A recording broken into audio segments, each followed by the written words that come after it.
de Dieu nous apporte un message pour préparer l'épouse de Jésus. Si tu as compris que ton nom se trouve dans le livre, oh, confie-toi Jésus. Le prophète de Dieu nous apporte un message pour préparer l'épouse de Jésus. Bon après-midi, je vous salue de partout où vous nous suivez, chers auditeurs, chers internautes. Que le Seigneur vous bénisse richement et nous vous prions surtout de ne pas zapper. C'est sur les affiches que nous avions publiées récemment. Et aujourd'hui, c'est comme j'ai toujours dit à Lingala et Zalaka Yombe. Donc, c'est quand nous parlons d'un sujet qui touche beaucoup de gens, c'est quand nous parlons d'un sujet qui trouble beaucoup de gens. Alors, peu importe votre religion, vous êtes catholique, vous êtes kimbaniste, peu importe votre religion, votre croyance, ne zappez surtout pas parce que je vous dis que ça va chauffer avec notre invité que nous avons cet après-midi, que nous disons bonsoir à notre invité. Bonsoir. Que Dieu vous bénisse richement. Amen. Que Dieu vous bénisse aussi. Amen. Merci beaucoup. Et comme d'habitude, je n'ai pas l'habitude d'introduire ou encore de présenter les invités, mais j'aime laisser la personne libre. Donc, vous-même, vous vous présentez et les gens vont savoir qui vous êtes, malgré que ceux qui ont vu les affiches peuvent déjà vous reconnaître facilement. Vraiment. Ok, moi je m'appelle Enoch Wimbadio, Oui. connu par le nom d'Enoch Pilgrim, Oui. et je suis un frère du message prêché par les prophètes de Dieu William Marion Branham, Amen. et nous sommes invités ici pour parler de la divinité Oui. du Seigneur Jésus-Christ. Merci beaucoup. Merci beaucoup. Nous avons reçu le frère Enoch Pilgrim, c'est comme ça que nous l'appelons. Ok. Et voilà, il est là pour nous parler de la divinité du Seigneur Jésus-Christ. C'est une leçon qui trouble beaucoup de gens et même beaucoup de prédicateurs ne prêchent pas ça parce que c'est un sujet très vaste. Exactement. Voilà. Et beaucoup de prédicateurs ne prêchent pas ça. Voilà. Et voilà, aujourd'hui, nous sommes là. Quand même, on va essayer de parler de cela. On va essayer sur base de la Bible et tout ça, on va vous donner les Écritures. Vous allez lire ensemble avec nous.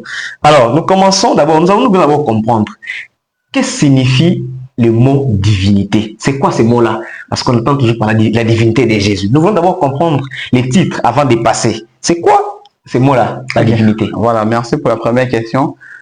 Comme on vient de les remarquer, on va expliquer c'est quoi la divinité. En fait, il y a beaucoup de définitions. Pour être plus bref, quand on parle de la divinité, c'est la nature divine. Donc, c'est la nature même de Dieu. Oui? La divinité, en bref, c'est Dieu. Oui? C'est comme à Lingala, comme on dit, la divinité, ça dit Kibonzambe. Kibonzambe. Voilà. Donc, Voilà. c'est un peu ça. La divinité, c'est la nature de Dieu. C'est les caractéristiques de Dieu. C'est vraiment qui est Dieu. Donc, la divinité, en bref, c'est Dieu. La divinité, c'est Dieu. Voilà. Hein? Là, le frère le bien-aimé venait nous expliquer ce qui veut dire le mot divinité. Voilà. Donc, c'est la nature divine. Voilà. C'est ça, le mot divinité. Alors, nous voulons connaître qui est Jésus-Christ selon les Saintes Écritures, selon la Bible. Qui est Jésus? Parce que nous parlons de la divinité de Jésus-Christ. Vous avez expliqué les mots divinité. Maintenant, vous allez nous expliquer qui est Jésus selon les Saintes Écritures. Donc, selon les Saintes Écritures, Jésus-Christ, il est tout en tout. Donc, Jésus-Christ, il est premièrement notre Dieu. Jésus-Christ est notre Sauveur. Jésus-Christ est le Seigneur. Jésus-Christ est le Jéhovah de l'Ancien Testament. Okay. C'est lui de Jésus-Christ dans le Nouveau Testament. Oh là là là. Donc, Jésus-Christ, c'est lui qui est Dieu. Donc, on ne peut pas définir Jésus-Christ. Mais apparemment, vous commencez déjà à bombarder. Quand vous dites Jésus, c'est Jéhovah dans l'Ancien Testament, Voilà. Jésus dans le Nouveau Testament. Là, ça devient encore très compliqué. Oui, on va expliquer ça avec le temps. Donc, Jésus-Christ, il est en bref le tout en tout. Parce qu'on ne peut pas arrêter, on ne peut pas définir Dieu. Ok. Donc, Dieu, c'est un être extraordinaire. Donc, il est le tout en tout. Donc, il est Alpha et l'Oméga, il est le commencement et la fin, il est le Jéhovah Jireh, le Jéhovah Rapha, le Jéhovah Nissi, le Jéhovah Manassé. Tous ces titres-là appartiennent à lui, à Jésus-Christ. Et c'est par là qu'il a eu maintenant un nom, on a donné Jésus-Christ. Il a eu beaucoup de titres, fils de l'homme, fils de David. Il a eu vraiment beaucoup de titres. Et le nom approprié, il a donné ce nom de Jésus-Christ. Donc, il est le tout en tout. Le nom approprié, c'est Jésus-Christ. Voilà. Maintenant, nous voulons connaître, est-ce que y a-t-il une écriture où Jésus lui-même est en train de déclarer publiquement c'est lui qui est Dieu, ou encore c'est une théorie que vous, les prédicateurs, vous avez instaurée pour attacher cela à Jésus-Christ? Donc, d'abord pour commencer, dites qu'il y a une écriture noire sur l'un où Jésus s'appelle lui-même Dieu. D'ailleurs, Jésus lui-même a dit que non, si je rends témoignage de moi-même, mon témoignage n'est pas vrai. Oui? Que les œuvres que je vais faire puissent rendre témoignage de qui je suis. Donc, pour reconnaître Jésus-Christ, il peut ne pas se dire qu'il est lui-même Dieu, mais à travers les caractéristiques qu'il manifeste, on peut voir que non, celui-ci, il est Dieu. Vous voyez? Donc, pour reconnaître qu'il est Dieu, on ne doit pas s'attendre qu'il lui-même puisse se dire que non, c'est moi qui ai dit, ainsi de suite. Non. À travers l'identification, on peut reconnaître la personne. De la même manière, on reconnaît les lions par sa façon d'être. De la même manière, on reconnaît la poule, le coq par sa façon d'être. C'est la même façon qu'on doit reconnaître Dieu. C'est par sa manifestation, la manière dont se manifeste, c'est là qu'on reconnaît cette personne est Dieu. Ouais. Donc, ces manifestations, on va trouver ça dans la Bible? Oui, ces manifestations, on va trouver ça dans la Bible. Alors, nous ici, on lit. Nous vous permettons de prendre votre Bible parce que nous voulons déjà commencer avec le feu. Vous pouvez prendre votre Bible et nous allons déjà entamer notre question. Avant de poser cela, je veux que l'invité puisse d'abord prendre sa Bible parce que cette question concerne vraiment la Bible. On va lire, vous et nous, vous aussi qui nous suivez là-bas, prenez votre Bible directement. Voilà. Prenez votre Bible là-bas parce que ce qu'il va dire, vous vérifiez dans la Bible. Ici, c'est comme ça chez nous. On donne l'écriture, on vérifie si exactement c'est là. Alors, si vous avez votre Bible là-bas, nous pouvons aller, pour que je puisse vous poser une question là-bas. Comment nous pouvons comprendre Jean chapitre 7? On peut commencer même au verset... Commençons même au verset 33. Comment on va comprendre ça? Au verset 33. Oui, Jean 7, commençons au verset 33 jusqu'à 36. Ok, on peut lire? Oui, on peut lire. Jésus dit, je suis encore avec vous pour un peu de temps. Puis je m'en vais vers celui qui m'a envoyé. Vous me chercherez et vous ne me trouverez pas. Vous ne pouvez venir où je serai. Sur quoi les Juifs dirent entre eux? Où ira-t-il? Que nous le trouvions pas. Ira-t-il parmi ceux qui sont dispersés chez les Grecs et enseignera-t-il les Grecs? Que signifie cette parole qu'il a dite? Vous me chercherez et vous ne me trouverez pas. Vous ne pouvez pas venir où je serai. Voilà, maintenant quand Jésus dit là-bas au verset 33, il a dit quoi là-bas? Reprenez un peu la lecture là-bas. Jésus dit, je suis encore avec vous pour un peu de temps, puis je m'en vais vers celui qui m'a envoyé. Je m'en vais vers celui qui m'a envoyé. Qui l'a envoyé? Donc, il va auprès de qui? Voilà, là c'est une question pertinente. Je pense que la Bible a été claire là-dessus. Je peux lire avec Jean 3, 16. Il n'y a pas de souci, vous pouvez lire. Jean 3, 16, voilà, on veut nous répondre encore par une écriture. Jean 3, 16. Qui l'a envoyé? Jean 3, 16, la Bible dit, car Dieu a tant aimé le monde, qu'il a donné son Fils unique, afin qu'il quiconque croit en lui ne périsse point, mais qu'il ait la vie éternelle. Dieu a tant aimé le monde, il a donné son Fils unique. Afin donc Dieu a un seul Fils. Voilà. Le Fils en question, c'est Jésus. Voilà, le Fils unique de Dieu. Le Fils unique de Dieu. Voilà. Mais qui est ce Dieu-là?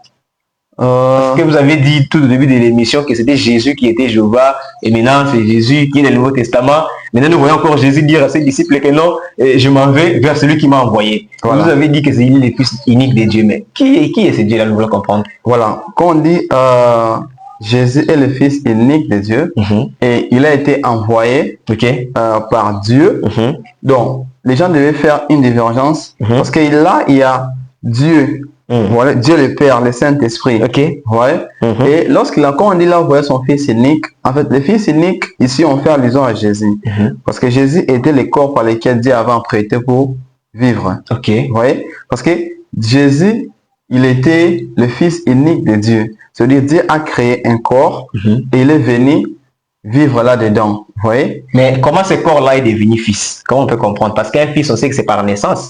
Mais directement, ce corps-là est devenu fils. Donc, le prophète Branham dit, si je pourrais évoquer les prophètes. Allez-y. Voilà, les prophètes Branham. L'émission d'ailleurs, nous rappelons, c'est écoutons les prophètes. Voilà. C'est l'émission, donc. Voilà. Père Branham dit, Jésus-Christ est le Fils unique de Dieu. Donc, je vais profiter pour expliquer ça.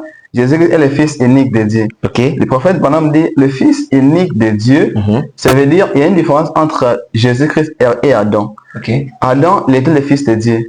Mais Jésus était le fils unique de Dieu. Pourquoi? C'est parce que c'est un fils que Dieu lui-même avait engendré. Okay. Alors que Adam, c'était un fils qui a été créé. Vous voyez? Comment Dieu avait engendré Jésus? Parce que l'ovule et le sperme qui avaient formé Christ étaient venus du Saint-Esprit lui-même. Okay. Et cet ovule et le sperme qui était venu du Saint-Esprit lui-même, ça a formé ce qu'on appelle le Fils de Dieu. Vous voyez? Le Fils unique de Dieu. Donc, voilà pourquoi on appelle Jésus est le Fils unique de Dieu. C'était parce qu'il n'a pas été créé directement, mais il a été engendré. Par conséquent, l'ovule et le sperme étaient venus de Dieu lui-même. C'est ce qui a formé le Fils de Dieu.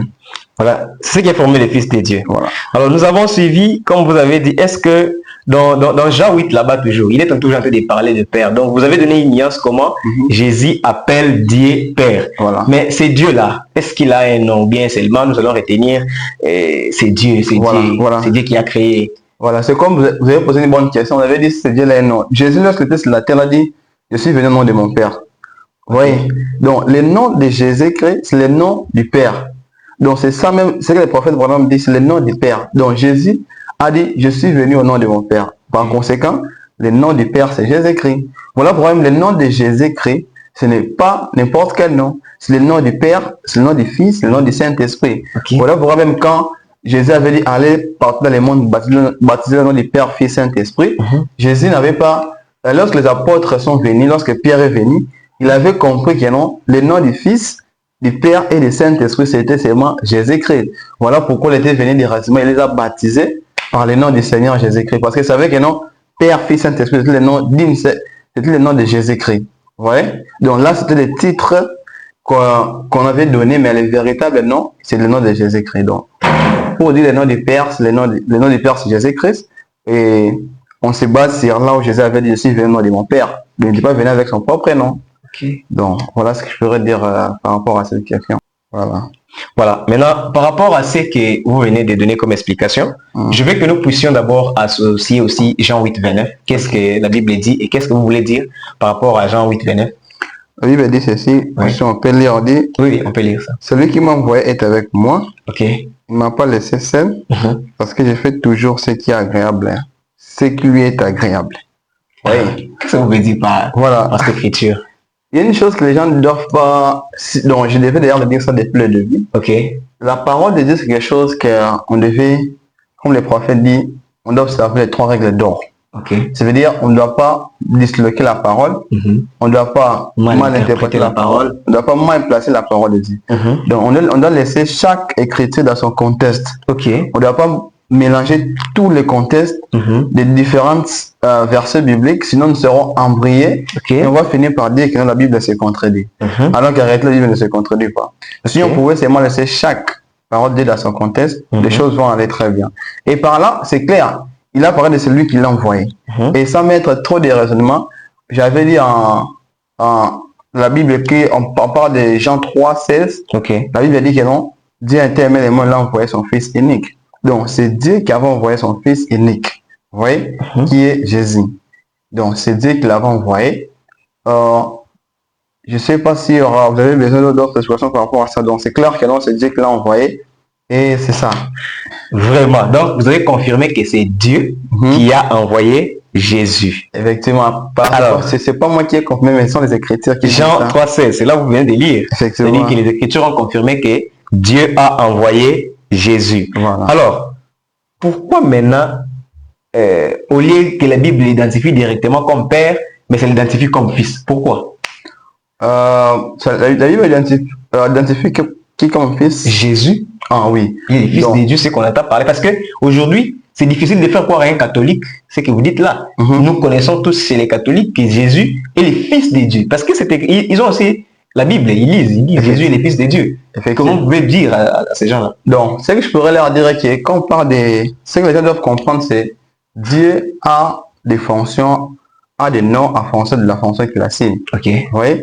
Si il assigne telle fonction, aura X noms. Si l'antenne X fonctionne, il aura X noms. Si la sim X fonctionne, il aura X noms. Ça c'est trop intéressant. Voilà, donc, après, je pourrais dire, si la sim X fonctionne, il aura un certain titre. Vous voyez? Je donne un exemple. Je peux dire, quand Jésus-Christ, on pourrait l'appeler rédempteur. Rédempteur, c'est un titre.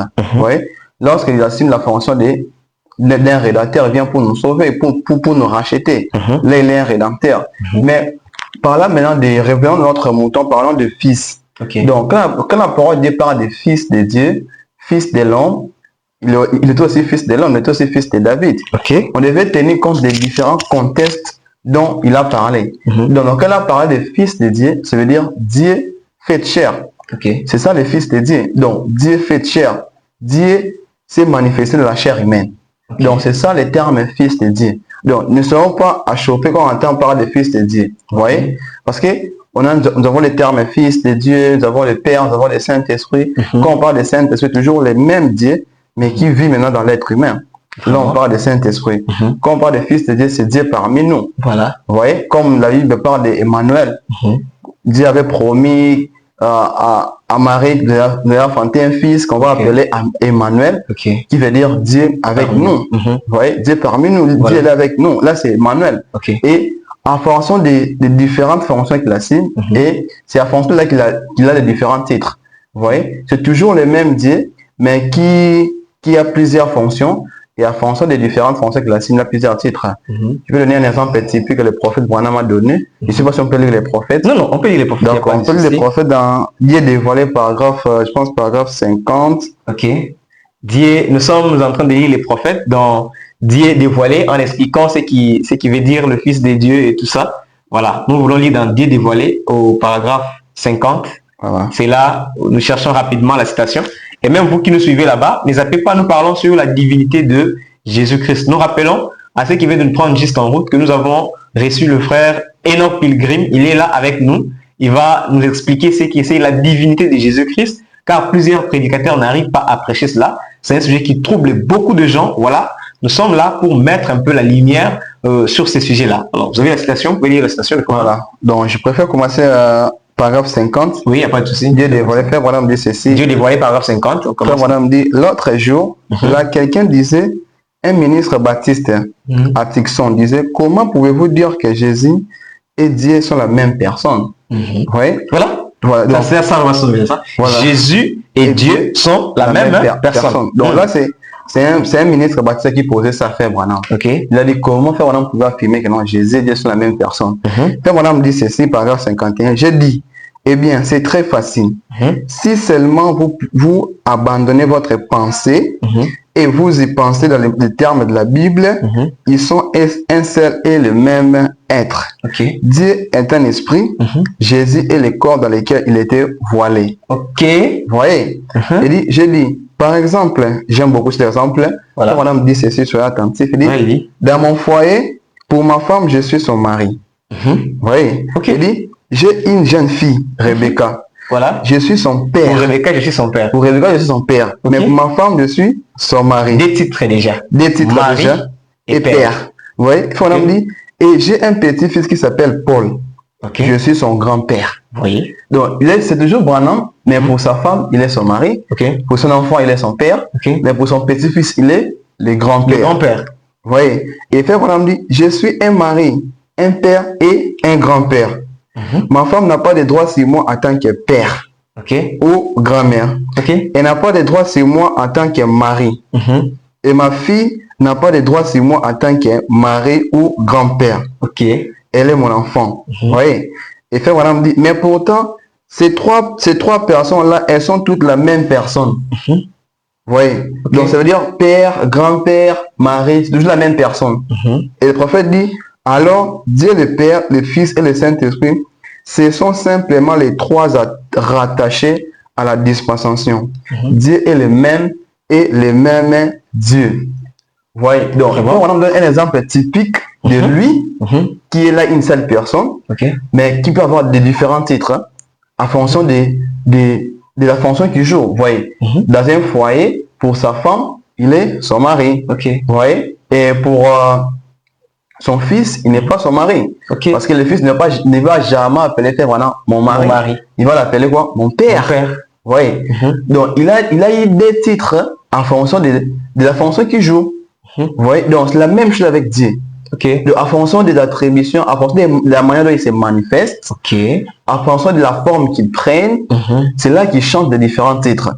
Mais il a seulement un seul nom, qui est le Seigneur Jésus-Christ. Comme par exemple, quand il s'identifie devant Abraham, il dit je suis, et comme avant on l'appelle Jéhovah Jireh. Voilà. Un titre, par exemple. Voilà, comme par exemple, devant Abraham, il était Jéhovah Jireh. Pourquoi? Parce qu'il avait pourvu au besoin d'Abraham. Donc, il a joué la fonction de Jéhovah Jireh là-bas. Là, il prend le titre de Jéhovah Jireh.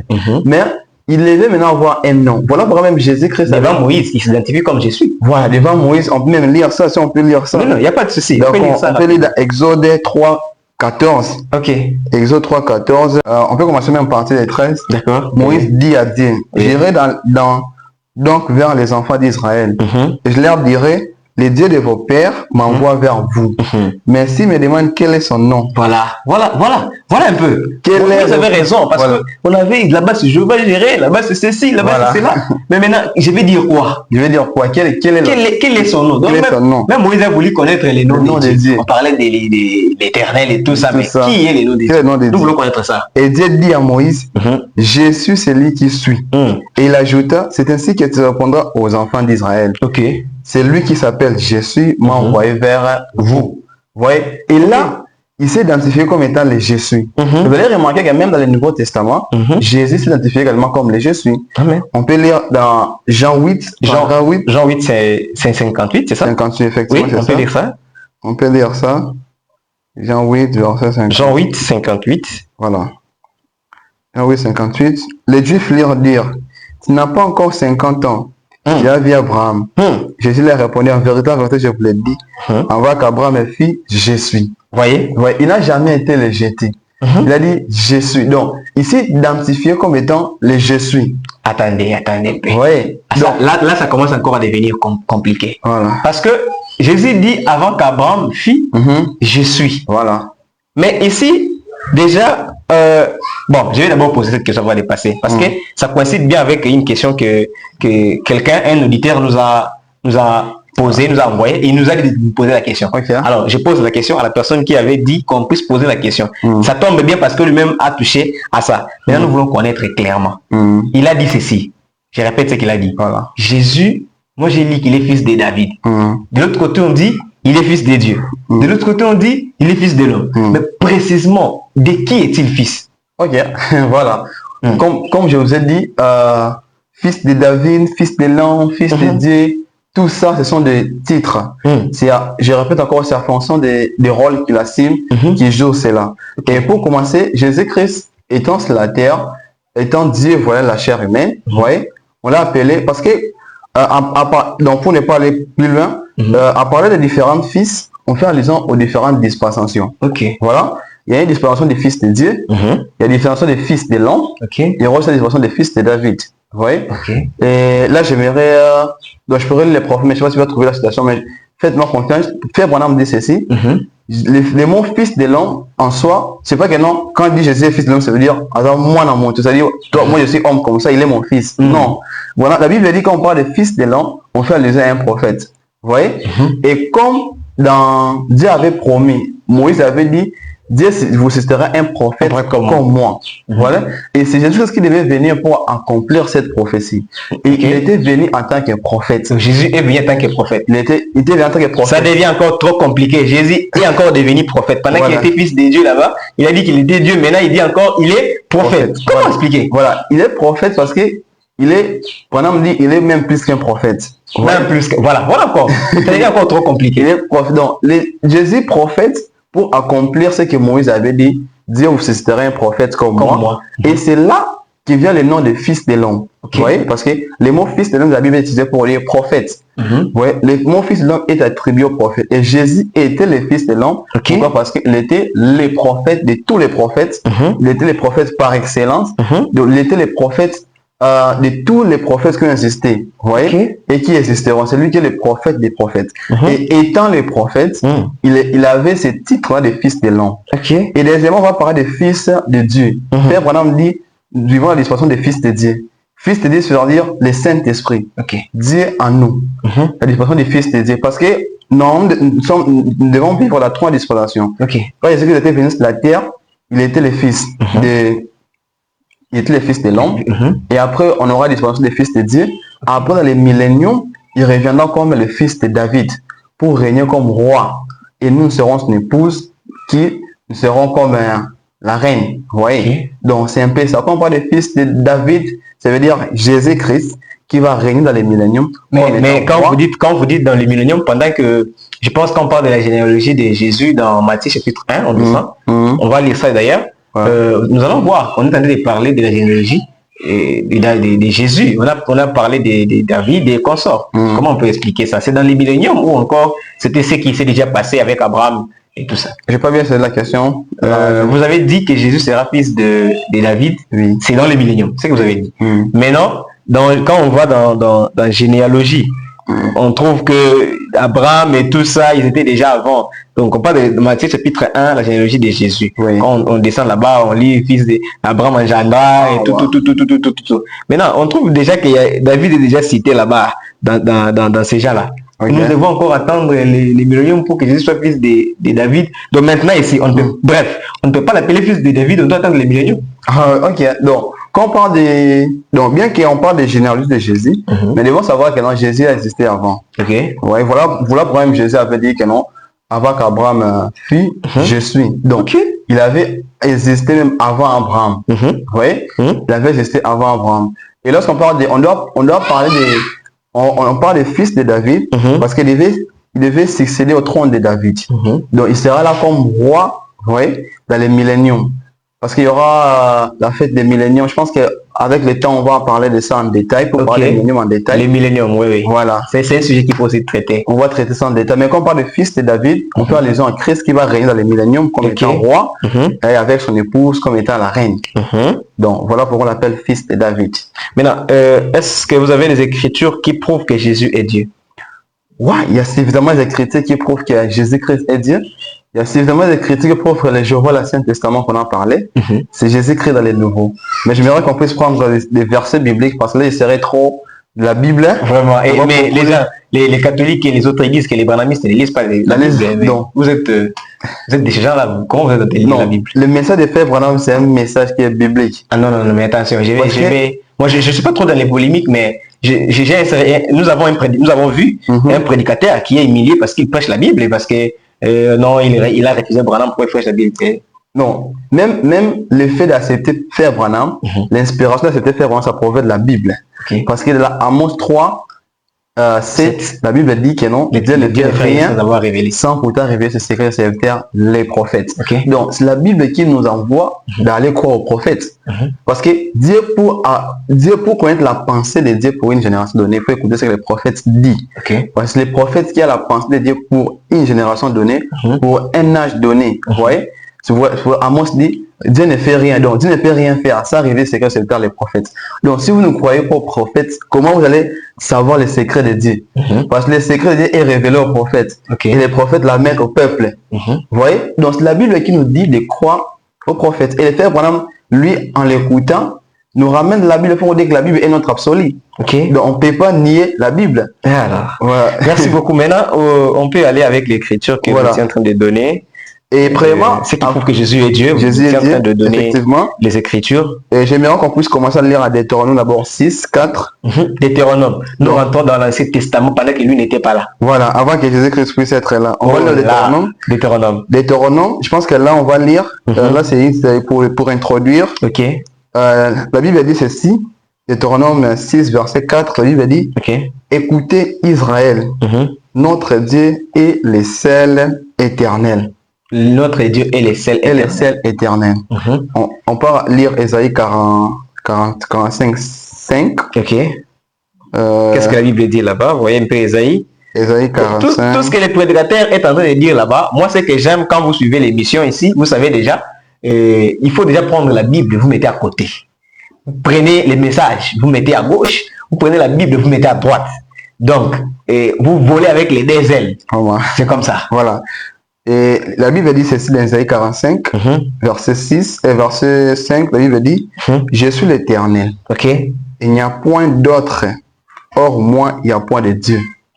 Hors moi, je suis l'Éternel. Il n'y a point d'autre. Et hors moi, il n'y a point de Dieu. Oh là là. Et pour finir, je vais prendre Isaïe 44, 6. Et Isaïe 44, 6, la Bible dit ceci. Ainsi parle l'Éternel, roi d'Israël, et son rédempteur. L'Éternel des armées, je suis le premier et je suis le dernier. Et hors de moi, il n'y a point de Dieu. Vous avez parlé du mot éternel. Voilà.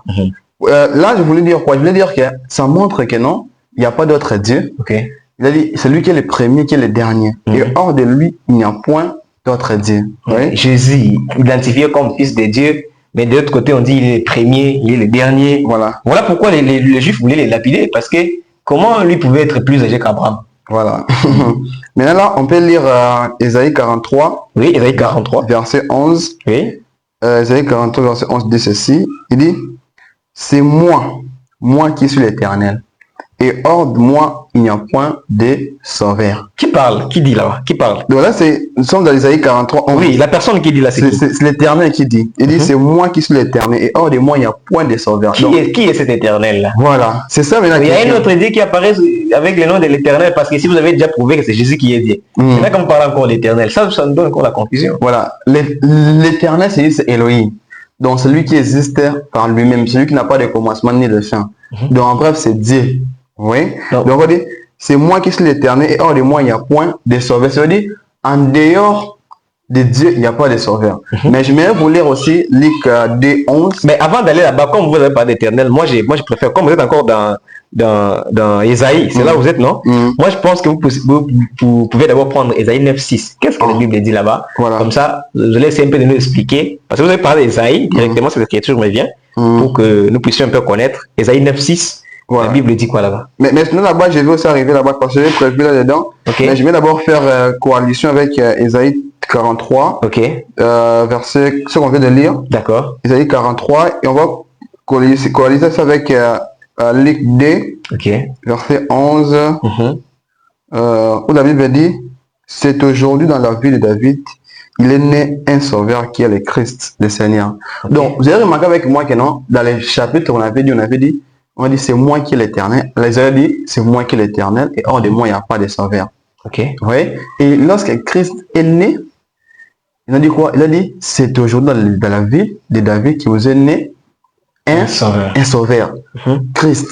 Or, l'Éternel se dit, en dehors de lui, il n'y a pas de sauveur. Parce qu'on doit prouver que non, Jésus-Christ est Dieu. Amen. Et Dieu, en l'Ancien Testament, il a dit, en dehors de lui, il n'y a pas de sauveur.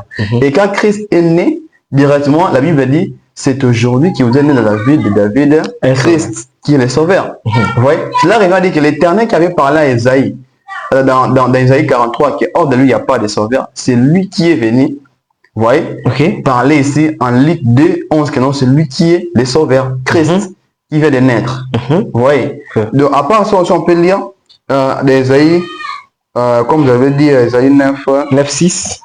9:6. Ouais. On va lire Isaïe 9:6. On va essayer un peu d'établir une brèche avec Jean 1:26. On va lire ça. Commençons par Isaïe 9:6. Isaïe 9:6. Comment on va comprendre ça? Voilà. Isaïe 9:6 dit, car un enfant nous est né, et un fils nous est donné, et la domination reposera sur son épaule. On l'appellera admirable, le conseiller, le Dieu puissant, le Père éternel, prince de la paix. S'il vous plaît, voilà. Nous voulons connaître comment on peut appeler un enfant Père éternel. Un fils. On a bien dit un fils nous est né. Mais comment on va appeler cet enfant Père éternel? Pendant que le fils a d'abord un père et son père n'est pas éternel, mais c'est le fils qui est éternel. Comment on peut comprendre ça? Voilà. On dit ceci, je répète ça pour la deuxième fois, dit, car un enfant nous est né, un fils nous est donné. Voilà. Et la domination reposera sur son épaule. On l'appellera admirable, conseiller, Dieu puissant, Père éternel, prince de la paix. Moi, je suis Père éternel. Voilà. Dieu puissant, d'ailleurs, j'ai mis ça un peu de côté. Mais je prends Père est un enfant, mais qui s'appelle Père éternel. Comment on peut expliquer ça? Voilà. Si on peut expliquer ça, on peut aller dans le Nouveau Testament. Oui, on peut aller. Là où, donc, même en parole, Jésus a dit, on l'avait demandé, on a dit, montre-nous le Père, parce qu'il a beaucoup plus parlé de son Père. Là, c'est pas avec Philippe. Avec Philippe, oui. Montre-nous le Père, cela nous suffit. Montre-nous le Père, ça nous suffit. Il a dit, montre-nous le Père. Jésus n'a pas dit, Jésus a dit, aussi longtemps que nous sommes avec vous, tu ne me connais pas, Philippe. Vraiment. Est-ce que vous voyez la réaction de Jésus? Parce que Philippe voulait savoir qu'on puisse lui montrer les pères. Et c'est fini. Et c'est fini. Au lieu de nous prêcher plusieurs prédications, tu as dû parler, mon père. Montre-nous ces pères-là. Voilà. Donc, nous aussi, nous voulons connaître ces pères-là que Jésus parlait là. Et cela suffit. Cela nous suffit.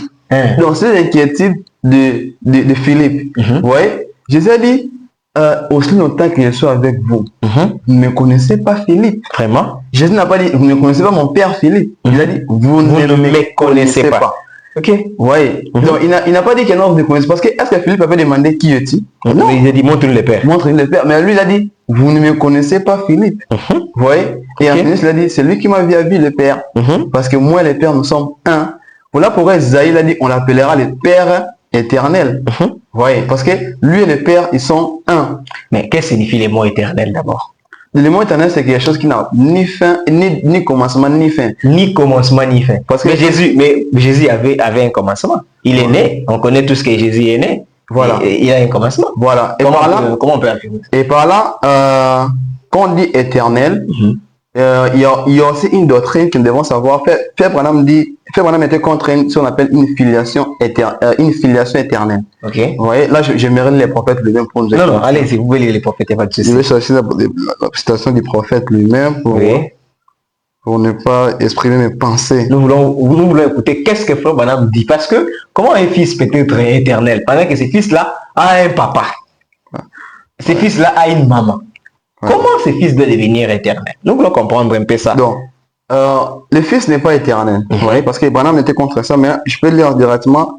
Branham parle des sens de la prédication des baptêmes d'eau. Les baptêmes d'eau. Ou la divinité expliquée, prêchée le 20 janvier. Les baptêmes d'eau ou encore la divinité expliquée. Notez ça quelque part. Je vais les brochures, entrez directement dans la table et puis nous allons lire ensemble. Paragraphe 27, prêché le 20 janvier 1961.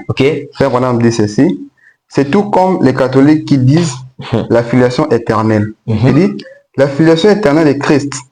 Comment une telle expression peut-il avoir des sens? Vraiment? Comment peut-il être éternel et être un fils? Un fils n'est pas éternel. Un fils n'est pas éternel. Est-il en train de contredire cette écriture? Voilà, on continue. Frère Branham explique. Frère Branham dit pourquoi il n'est pas éternel. Frère Branham dit, fils, c'est ce qui a été engendré. Oui, comme je l'avais dit, Jésus est le fils unique de Dieu. Il a été engendré. Oui. Branham dit, fils, c'est ce qui a été engendré. Ce qui est éternel n'a ni commencement ni fin. Oui. Donc le fait que le fils avait un commencement et avait une fin, donc on ne peut pas avoir une filiation éternelle. Voilà pourquoi on ne peut pas avoir, Jésus ne peut pas être éternellement un fils de Dieu. Oui. Pourquoi? Parce qu'il y a un moment où il était un fils de Dieu. Vous voyez? Et après avoir fini sa fonction de fils, et c'est fini. Il n'aura plus ce titre de fils. Ça a un début, ça a une fin. Vous voyez? Branham est contre la filiation éternelle. Vous voyez? Donc, je peux lire. Donc, la filiation n'est pas éternelle. Voilà, la filiation n'est pas éternelle. Pourquoi? Parce que tout ce qui a un commencement a une fin. C'est pour un temps. C'est pour un temps. Voilà. Donc, il a été comme fils pour un temps, pour exercer un ministère quelconque. Voilà. Donc, on peut lire une deuxième citation. Allez-y, il n'y a pas de souci. Lisez la deuxième citation. C'est dans. Voilà, Frère Branham prêche ça dans l'âge de l'église des Sardes. L'âge de l'église des Sardes. Voilà. Paragraphe 103, prêché le 9 décembre 1960. Frère Branham dit, paragraphe 103, le prophète dit, donc, vous voyez là, c'est tout aussi dénué de tout fondement que la filiation éternelle. La filiation éternelle, ça n'existe pas. Un fils naît à un certain moment. Vous voyez? Ce qui est éternel, jamais. Vous voyez? Donc, il a dit, comme je l'ai dit l'autre fois, l'autre soit un enfer éternel. Ça n'existe pas. Vous voyez, comment est-ce possible d'avoir un enfer éternel? Donc, il est dans le même contexte avec l'enfer éternel. Donc, tout ce qui est un début a une fin. Donc, la même façon que non, il y a un début qu'on avait, il y a un début de fils, parce que le fils était né, était engendré, il a été formé à travers. Mais c'est ce qui a troublé les Juifs. C'est-à-dire, comment un fils doit s'appeler un père éternel? C'est ce qui a poussé les Juifs aussi à les lapider. Oui, parce que lui ne comprenait pas que non. Les pères et les fils, c'était une et la même personne. Ouais. Pourquoi? Parce que le père demeurait en lui. Voilà pourquoi il dit celui qui m'a vu a vu le père. Ouais. Les fils, c'était le corps où le père s'est tabernaclé. Ouais. Parce que les pères, Père Branham est même allé trop là pour dire que non, Jésus le Saint-Esprit et le Père, c'est la même personne. Ok. Vous voyez? Et le Saint-Esprit tabernacule dans les corps, dans le corps Jésus. Vous voyez? Voilà pourquoi quand tu vois Jésus, tu vois Dieu. Pourquoi? Parce que lui et Dieu, c'est une seule la même personne. Vous voyez? Parce que la Bible dit, Jésus-Christ était l'image de Dieu invisible. Ok. Donc le Dieu qu'on ne peut pas voir à travers Jésus. On l'a vu à travers Jésus. Vous voyez? Merci beaucoup pour cette explication convaincante. Il y a aussi une autre question que notre auditeur a envoyée. J'aborde selon les angles que vous abordez. Oui. Il a dit qu'il a lu Frère Branham qui disait que Jésus était 100% homme et 100% Dieu. Alors, il veut savoir quelle est la différence entre Jésus homme et Jésus Dieu manifesté en chair. Voilà, là c'est vraiment une question pertinente. Okay. Et donc, Jésus était 100% homme et 100% Dieu. Et sans pour autant oublier, ceux qui veulent aussi envoyer des questions, le numéro est affiché au bas de vos écrans. Okay. Vous envoyez, vous appelez, vous pouvez appeler, vous pouvez envoyer un message, texto, WhatsApp et tout, nous répondons. Et on va aussi poser votre question. Effectivement. Donc, Jésus était 100% homme, 100% Dieu. Okay. Vous voyez pourquoi? Parce que il devait être 100% homme. Parce que la loi des rachats, il fallait qu'il soit un parent rédempteur. Okay. Vous voyez? Il ne fallait pas qu'un animal puisse venir nous sauver. Il ne fallait pas non plus qu'un ange puisse venir nous sauver. Okay. Il fallait un être humain. Vous voyez? Pour sauver les humains. Et par conséquent, Jésus devait être 100% homme et 100% Dieu. Vous voyez? Il devait être 100% Dieu parce que c'est ce qu'il est. 100% homme, il vit parmi les hommes pour sauver les hommes. Voilà. 100% dit, mais c'est le Dieu là qui descend parmi les hommes pour sauver l'humanité. Voilà. Vous êtes d'accord avec moi? Voilà. Voilà, donc je pense que là, vous avez reçu votre réponse, vous qui avez posé cette question. Alors, je vais un peu comprendre comment nous pouvons comprendre Jean 1:1. Voilà. Jean 1 dit, on commence à mettre la parole, et la parole est avec Dieu. Ok. Et la parole était Dieu. Oui. Ouais. Donc on dit, on commence à mettre la parole était avec Dieu, et la parole était Dieu. Là, c'est beaucoup plus simple. Vraiment? Quand on voit une personne, on peut identifier une personne par rapport à ses paroles. C'est comme moi, j'ai dit, prends pour moi ce téléphone-ci. Dis à mes services de prendre pour moi ce téléphone. Donc on prend ma parole, vous voyez? Donc ma parole, c'est moi. Ok. Voilà. Donc ma parole exprime ce que je suis. Vous voyez, parce que une personne s'exprime par rapport, on connaît la personne par rapport à la façon de parler. Ok. Vous voyez, pour identifier une personne. Ah, lui, quand tu écoutes la voix des pasteurs, tu vois, ah, ça c'est lui. Ok. Tu écoutes ses paroles. Donc, ses paroles, c'est lui. Ok. Vous voyez, de la même façon, Jésus a dit au commencement de la parole, et la parole était avec Dieu. Donc, la parole était avec Dieu. Donc, c'est-à-dire, une personne qui est là, il est avec, c'est ses paroles qu'il veut proférer. Et sa parole était Dieu. Donc, la parole, c'est Dieu. Donc, Dieu est représenté par sa parole. Voilà, même là, je peux ouvrir une brèche. Il y a 4 façons de voir Dieu. On peut voir Dieu à travers Jésus-Christ, lorsque tu es manifesté dans la chair humaine. On peut voir Dieu à travers son peuple. Vous voyez? On peut voir Dieu. Troisièmement, on peut voir Dieu à travers sa parole. Vous voyez? À travers sa parole, on peut voir Dieu. Pourquoi? Parce que l'homme et sa parole, c'est la même chose. Madame dit l'homme ne veut pas plus que sa parole. Voilà, l'homme ne veut pas plus que sa parole. Donc, ce que tu dis, c'est ce que tu veux. Vous voyez? Voilà. Voilà. Merci beaucoup pour cette précision. Alors, nous revenons à ce que nous avions laissé un peu en suspense. Voilà. J'aimerais vraiment prendre ça comme ça. Et partant de la généalogie, là je suis dans Matthieu 1, vous pouvez prendre votre Bible, je suis dans Matthieu chapitre 1, on peut lire même le verset B. Là, vous avez lu Jésus qui s'identifiait. On dit qu'Abraham engendra Isaac, Isaac engendra Jacob, Jacob engendra Juda et ses frères. On continue, je vais sauter jusqu'au verset 16. Jacob engendra Joseph, l'époux de Marie, de laquelle est né Jésus, qui est appelé Christ. Voilà. Donc, partons de ces écritures que j'ai données, nous voyons clairement que Jésus est de la descendance d'Abraham. Là, vous êtes d'accord avec moi, non? Oui. C'est la parole de Dieu, nous avons lu ça. Donc, nous avons vu clairement que Jésus est de la descendance d'Abraham. Maintenant, comment vous pouvez expliquer Jean chapitre 8, verset 58? Donc, il dit Jean 8, vous pouvez prendre ça comme ça, même les gens qui nous suivent là-bas. Prenez Jean chapitre 8, le verset 58. On va voir ce que... 58. Oui. Là, on dit, Jésus leur dit, Jésus leur dit en vérité, je vous le dis, avant qu'Abraham me fît, je suis. Voilà. Donc, je pense que c'est vraiment une bonne question. Dans notre verset, on montre la généalogie de Jésus-Christ. On montre également Abraham avait existé dans la généalogie des martyrs. On voit clairement que non. Abraham a existé avant Jésus. Avant Jésus. Mais si Jésus lui-même répond avant qu'Abraham me fît, je suis. Voilà. Si on commence à 47, on descend, on va voir ça. On va voir ça. Donc, c'est un peu ça. Et je pense que là, c'est très clair. Là-dessus, là qu'on parle de cette généalogie, on fait allusion de la généalogie physique. Des termes de l'apparition, vous voyez, de l'apparition physique comme ça de la personne de Jésus-Christ. Vous voyez? Parce que l'apparition physique comme ça de Jésus-Christ, il va apparaître après Abraham. Vous voyez? Avec sa peau, vous voyez? Avec la peau que Jésus, les corps que Jésus a utilisé pour la première fois, c'était, je pense que c'était après Abraham.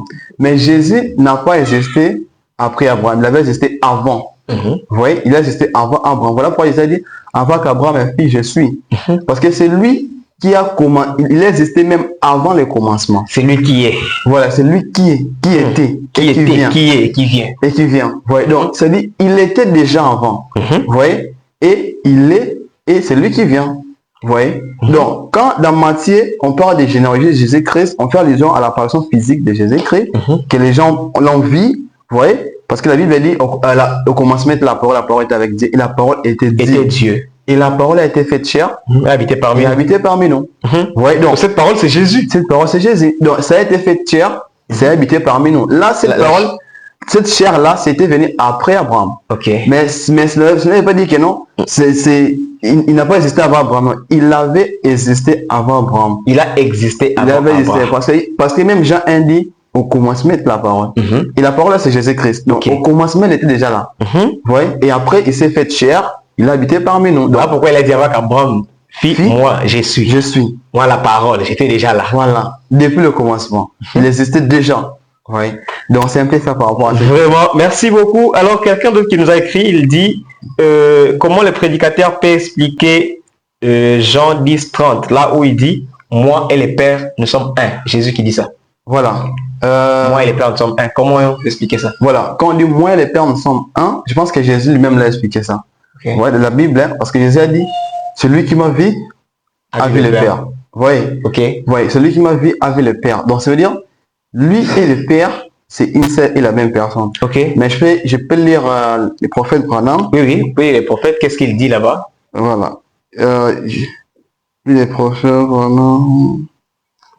Voilà, pendant que nous cherchons le prophète Branham, nous invitons tout le monde à ne pas zapper et nous rappelons que nous avons reçu le frère Enoch Pilgrim. Il est en train de parler sur la divinité du Seigneur Jésus-Christ. Donc, ne zappez pas, vous avez des questions, écrivez-nous au numéro qui s'affiche au bas de vos écrans. Nous allons répondre, que ce soit par WhatsApp, SMS, appel. Nous allons vous répondre et le prédicateur pourra aussi vous répondre selon votre préoccupation. Voilà, comme nous faisons déjà pour les autres qui ont envoyé leurs questions, nous lisons et il est en train de nous répondre. Vous avez l'écriture de Frère Branham. Voilà. Qu'est-ce qu'il dit? Je pense qu'on va lire les chefs-d'œuvre de Dieu identifiés, prêchés le 5 décembre 1964. Le chef-d'œuvre du 5 décembre 1964. Voilà. Frère Branham dit ceci. Au paragraphe 100. Ok, il dit quoi? On saute beaucoup au lieu du paragraphe 100, on dit oh Dieu, il était tellement à l'image de Dieu que Dieu et lui sont devenus un. Moi et le Père, nous sommes un. Oh là là, quelle vie c'était, car Dieu vivait tant en lui que toute sa vie était enveloppée en Dieu. Pas étonnant que ce soit un chef-d'œuvre. Ouais, donc, c'est-à-dire, Dieu habitait dans sa plénitude en Jésus-Christ. En Jésus-Christ. Ouais. C'est toute la divinité, la plénitude. Voilà. Toute la plénitude de la divinité était corporellement en Christ. Vous voyez, ce qui a fait ça, lui et le Père, ils étaient une seule et la même personne. Vous voyez, parce que, comme je l'ai dit, il était l'image de Dieu invisible. Donc, si vous voulez voir Dieu, vous regardez Jésus-Christ. Et vous voyez Dieu directement. Vous voyez Dieu directement. Donc, comme Philippe. Voilà, comme Philippe l'avait voulu demander. Il a dit, montre-nous le Père Saint-Messie. Il a dit, je suis avec vous depuis longtemps, vous ne me connaissez pas. Philippe, c'est lui qui m'a vu à vie le Père. Maintenant, quand Jésus dit que lui et le Père, ils sont un, là, ça commence déjà à nous troubler. Alors, là, est-ce que que pouvez-vous dire de la Trinité? Parce que quelqu'un aussi a posé cette question-là. Comme vous avez dit, Jésus et le Père, ils sont un. Donc déjà, ça a trait aussi à la Trinité. Ça tombe avec la question que notre frère a posée. Que pensez-vous de la Trinité? Voilà, je pense que la Trinité a tiré son soubassement là où Jésus a dit, allez-y, faites-vous baptiser au nom du Père, Fils et Saint-Esprit. L'origine de la Trinité. L'origine, là, ça a tiré vraiment leur soubassement là-bas. Donc, c'est fondé là-bas. Vous savez qu'aujourd'hui, les catholiques, ceux qui baptisent au nom de Jésus, ceux qui baptisent au nom du Père, Fils et Saint-Esprit, il y a des combats. On ne s'attend pas. Ouais, effectivement, ils s'attendent pas. Ici, c'est noir sur blanc, on dit au nom du Père, Fils, Saint-Esprit. Voilà. Mais de l'autre côté, nous voyons les branhamistes, nous voyons les autres qui baptisent au nom de Jésus-Christ et qui condamnent les catholiques qui baptisent au nom du Père, Fils et Saint-Esprit. Voilà. Comment on peut expliquer ça? Mais j'aimerais qu'on puisse lire les versets. Je pense qu'il y a dans Matthieu. Oui. Dans Matthieu, je pense, on lit les versets où Jésus apparaît. Parce qu'on va essayer un peu d'expliquer un élément. D'accord. Je cherche ça rapidement. Voilà. Matthieu 28, paragraphe, verset 19, le livre dit ceci. Allez, faites de toutes les nations des disciples. Les baptisants au nom du Père, du Fils et du Saint-Esprit. Là, c'est Jésus qui donne l'ordre. Là, c'est Jésus qui donne l'ordre. Mais je m'aimerais attirer l'attention des gens sur un point ici. Il a dit, allez, faites des nations, de toutes les nations, des disciples. Les baptisants au nom. Si vous regardez très bien, ce nom-là est au singulier. Ce nom n'a jamais été au pluriel. Vous voyez? Au nom du Père, Fils, Saint-Esprit. C'est-à-dire, il parlait d'un nom unique. Ouais, le nom n'a jamais été au pluriel. Et après, il dit au nom du Père, Fils, Saint-Esprit. Deuxièmement, nous devons savoir que non, le Père, ce n'est pas un nom, parce qu'on peut avoir plusieurs pères. Moi, je peux être père quand je vais me marier, j'aurai des enfants, je serai père. Pourquoi Jésus pouvait dire ça pendant que vous connaissez ces histoires? Ouais, donc, mais Dieu, Dieu parle en parabole. Ouais. Dieu, la Bible, c'est un livre qui est écrit en parabole et en mystère. Ouais. Il faut qu'on puisse. Voilà pourquoi même Jésus, lorsqu'il était parti dans un endroit, il prêchait en parabole. Et les disciples lui ont demandé pourquoi tu as prêché en parabole. Jésus a dit. Parce qu'on n'a pas compris. Ouais, on n'a pas compris. Jésus a dit si j'expliquais les choses clairement, tout le monde va comprendre. Tout le monde va comprendre, tout le monde va croire et il sera obligé de sauver tout le monde. Alors qu'il n'était pas venu pour sauver tout le monde. Il était venu pour sauver les prédestinés. Vous voyez, la parole. Les prédestinés vont comprendre même en parabole. Voilà. Les prédestinés auront la révélation de ce qui est écrit là-bas. Vous voyez, et seront sauvés parce que les saliers prédestinés pourraient. Vous voyez, donc les prédestinés auront cette révélation de la parole de Dieu. Donc voilà pourquoi Jésus avait dit ça. Et ici on dit, il a dit baptisez au nom du Père, les pères saints. Malgré cela, Jésus a dit qu'on baptise à ce titre-là. Voilà, c'est lui qui a dit ça. Voilà, c'est lui qui a dit ça. Voilà pourquoi quand Pierre a reçu le Saint-Don. Le Saint-Esprit, voilà pourquoi Jésus avait dit à Pierre, n'allez pas prêcher. Attendez la chambre haute pour avoir le Saint-Esprit. Quand le Saint-Esprit viendra vers vous, et le Saint-Esprit qui va leur révéler les vrais noms. Et le Saint-Esprit, quand il était venu chez Pierre, Pierre avait compris que non, les noms là, qu'on devait baptiser. Il devait baptiser le nom du Seigneur Jésus-Christ. Je lui donne un exemple. Par exemple, comme je dis, une personne peut dire, j'étudie à l'ENEKI. Là, il est direct. Mais une personne peut dire, j'étudie, tu vois, quand tu dépasses une tendance entre les salles des professeurs, plateau des professeurs. Donc, d'autres personnes, il peut expliquer ça. Tu dépasses moi en bas, tu fais comme ça, il y a un endroit comme ça, tu vas voir là-bas, c'est là où je suis. Donc, l'autre qui est direct. L'autre qui est direct, l'autre est indirect. Vous voyez? L'autre, au lieu de dire directement qu'il est de l'ENEKI, il explique, il donne des références. Une personne dit, mais entre moi en bas, entre ça, c'est l'ENEKI, il veut parler de l'ENEKI. Oui, c'est l'ENEKI. Donc quand je viens, je dis directement que ça c'est l'ENEKI. Il voulait dire l'ENEKI. L'autre peut dire, je pars à l'ENEKI. L'autre dit, je pars entre tel endroit et tel endroit. C'est la même chose avec Jésus. Jésus savait que non, le nom du Père, du Fils et du Saint-Esprit, c'est Jésus-Christ. C'est Jésus. Mais comme Jésus lui-même disait, je ne peux pas rendre un témoignage de moi-même, sinon mon témoignage sera fausse. Voilà pourquoi Jésus ne voulait pas rendre un témoignage de lui-même. Vous voyez, c'est les gens, après qu'ils ont eu la révélation de qui il est, ils ont vu la manière dont il s'est manifesté, et par ces miracles, c'est tout. Ils ont compris que le nom là, que Jésus disait nom du Père, Fils, Saint-Esprit, c'était un nom unique. Le nom humain, c'était le Seigneur Jésus-Christ. Vous voyez que Jésus, tout au long de son passage sur la terre, il a mis aussi beaucoup de gens en difficulté de comprendre qui il était, parce que vous voyez que même Jean lui-même, qui était censé venir préparer le chemin, mais qui envoie encore les gens, allez lui demander est-ce que C'est lui, les musiques qui devaient venir. Voilà. Vous savez que même Jean était dans la confusion. Oui. Ouais. Donc, c'est la manière, en fait, de faire de Dieu. Parce que Dieu, on les reconnaît par ses œuvres. Ok. Ouais. On va l'identifier par rapport à ses caractéristiques. Ok. Ouais. Dieu identifié par ses caractéristiques. Par les caractéristiques. On reconnaît un prophète par la façon dont il est. Ouais. C'est la même façon qu'on reconnaît aussi Dieu. Voilà. On dit ça, sa façon de faire des choses. Ah non, c'est lui le prophète. Ah, lui c'est un pasteur, lui c'est un évangéliste. Pourquoi? C'est sa façon de prêcher, sa façon d'être. Et c'est la même chose avec Dieu. Donc c'est la manière de faire de Dieu. Dieu aime plus que les gens puissent les reconnaître par ses caractéristiques. Ok. Que lui-même puisse auto-proclamer. Vous voyez? Okay. Donc les gens regardent, ah, la manière dont il agit, il s'est manifesté. Vraiment, c'est lui Dieu. Vraiment. Merci beaucoup. Nous sommes en train d'aller lentement, mais sûrement vers la fin, mais il y a des bombes. J'ai réservé des bombes juste avant la fin de cette émission. Là, maintenant, je commence. Là, j'appelle ça l'ère de la vérité. Voilà. Alors, comment vous pouvez expliquer ou encore qu'est-ce que signifie Acte 4.12 dit il n'y a pas de salut en aucun autre nom.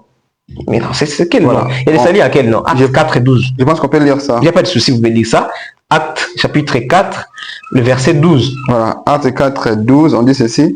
On peut même commencer avant. Oui. On dit, Jésus est la pierre rejetée par vous qui bâtissez et qui est devenue la principale de l'angle.